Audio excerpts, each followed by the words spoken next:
क्या तुम अपनी छोटी सी अर्निंग से भी अमीर बन सकते हो?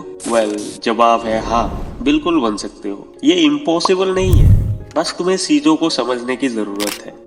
पैसा काम कैसे करता है उसे समझने की जरूरत है। ऐसा नहीं कि इस वीडियो को देखने के बाद ही तुम अमीर बन जाओगे, लेकिन इस वीडियो से तुम्हें इतना नॉलेज जरूर मिलेगा जिसे फॉलो करके तुम एक शानदार फाइनेंशियली फ्रीडम लाइफ जी सकोगे। जिस तरह भी इस वीडियो को देखना या ना देखना पूरी तरह तुम्हारे हाथ में है, उसी तरह अमीर बनना या ना बनना भी तुम्हारे हाथ में ही है। कैसे? बताता हूँ। सपोज तुम महीने के 50,000 रुपए अर्न कर रहे हो और तुम्हारा दोस्त 20,000 अर्न कर रहा है। अभी क्योंकि तुम ज्यादा अर्निंग कर रहे हो, सो तुमने पाल रखे हैं कुछ महंगी महंगी शौक, जिसे हम कहते हैं अमीरों वाला शौक। एक्चुअली में ज्यादातर लोग यही तो चाहते हैं, अमीर बने या ना बने, अमीर दिखना सबको है। एक्सपेंसिव कपड़े, महंगे रेस्टोरेंट में खाना, दोस्तों के साथ पार्टी, अननेसेसरी एक्सपेंसेस, सिर्फ दूसरों को दिखाने के लिए कि मैं अमीर हूँ। एक्चुअली में इसकी हमें नीड नहीं है, हम बस ये सब चाहते हैं। एंड महीने के एंड में सेविंग जीरो, ऊपर से तुमने एक क्रेडिट कार्ड भी ले रखा है। अमीर ही दिखना चाहिए ना। दूसरी तरफ तुम्हारी दोस्त, वो चलते हैं फुल प्लानिंग एंड मैनेजमेंट के साथ। वो बस अपने जरूरत पर ही खर्चा करता है, जिसे अक्सर हम कंजूस कहते हैं। कि वो कितना कंजूस ही करता है, खैर जाने दो। वो कैसे भी करके महीने में मिनिमम 4 से 5,000 रुपए बचा ही लेता है और उसे अलग अलग जगह इन्वेस्ट कर देता है। अब अगले 10 साल में कौन ज्यादा फाइनेंशियली स्ट्रॉन्ग बनेगा?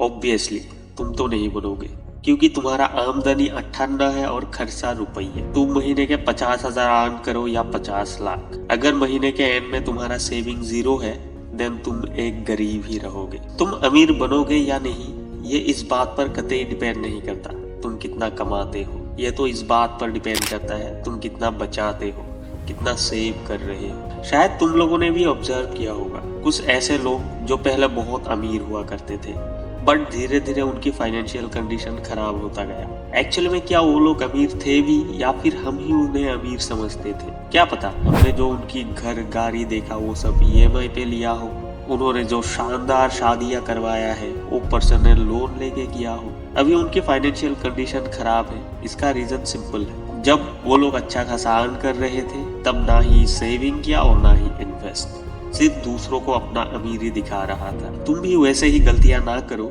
इसीलिए चलो मैं तुम्हें कुछ सिंपल रूल बताता हूँ जिसे तुम फाइनेंशियली फ्रीडम बन सकते हो। Stop unnecessary expenses. इसमें तुम्हें फालतू के खर्चे कम करना है। मैं ये नहीं कह रहा हूँ तुम अपने शौक को बिल्कुल ही मार दो। वो कुछ होते हैं ना एकदम बेकार की चीज, जिसके होने ना होने से तुम्हें कोई फर्क नहीं पड़ता, बस तुम दूसरों को दिखाने के चक्कर में ले लेते हो। सीधा सीधा बोलूं तो दिखावा करना छोड़ दो, अपने जरूरत पर ही ध्यान दो। दूसरा, क्रिएट बजट। तुम्हें अपने इनकम और एक्सपेंसेस को ट्रैक करना होगा ताकि तुम जान पाओ कहाँ से कितना इनकम हो रहा है और कहाँ पे ज्यादा खर्चा हो रहा है। देन तुम अपने बेकार के खर्चे को कम कर सकते हो ताकि ज्यादा से ज्यादा सेविंग कर पाओ। तीसरा, सेविंग्स।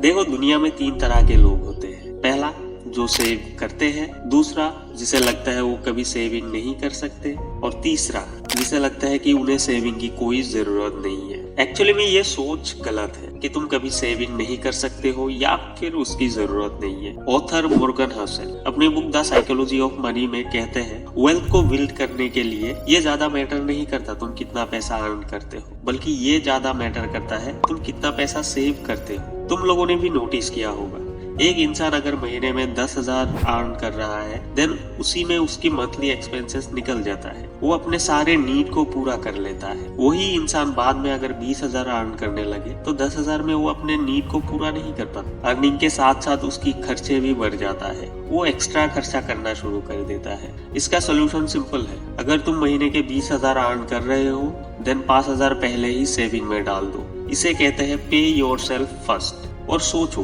तुम सिर्फ 15,000 ही अर्न करते हो और इसी में तुम्हें तुम्हारी सारी नीड को पूरा करना है। और ऐसा सोचना भी मत कि तुम बिना सेविंग के अमीर बन जाओगे। बिना सेविंग के ये मुमकिन ही नहीं है। इन फ्यूचर कुछ भी अनएक्सपेक्टेड हो सकता है, तुम्हारी जॉब जा सकता है, बिजनेस में लॉस हो सकता है, कोई भी मेडिकल इमरजेंसी हो सकता है। सो सेविंग जरूरी है। चौथा, इमरजेंसी फंड। तुम्हारी सेविंग का एक हिस्सा हमेशा इमरजेंसी के लिए रख दो। ताकि इन फ्यूचर कोई अनएक्सपेक्टेड प्रॉब्लम आ गया तो तुम उसे आसानी से डील कर पाओ, किसी से उधारी ना लेना पड़े, लाइक मेडिकल इमरजेंसी हो, बिजनेस में कोई लॉस हो, एक्सेट्रा एक्सेट्रा। फिर आता है इन्वेस्टिंग। तुम्हें अपने सेविंग का एक हिस्सा अलग अलग जगह पे लॉन्ग टर्म के लिए इन्वेस्ट कर देना है, like mutual fund, real estate, stock. इसके लिए तुम किसी एक्सपर्ट से एडवाइस ले सकते हो और इसे मैं स्ट्रांगली रिकमेंड करता हूँ। ये इन्वेस्टमेंट ही है जो तुम्हें एक दिन बहुत बहुत ज्यादा अमीर बना सकता है। रिड्यूस डेब्ट। किसी भी कीमत पर तुम्हें हाई इंटरेस्ट वाले लोन को अवॉइड करना है। अगर तुमने कोई क्रेडिट कार्ड ले रखा है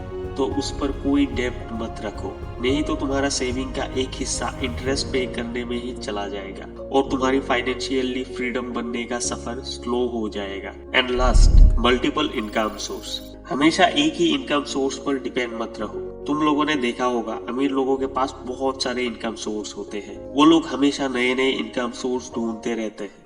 तुम्हारे पास भी मिनिमम 2 इनकम सोर्स तो होना ही चाहिए। आई होप तुम लोगों को कुछ सीखने को मिला होगा। अगर यहाँ तक तुम्हारी और मेरी सोच कहीं पर मिलता है तो वीडियो को लाइक और चैनल को सब्सक्राइब जरूर कर देना। तो मिलते हैं अगले टॉपिक।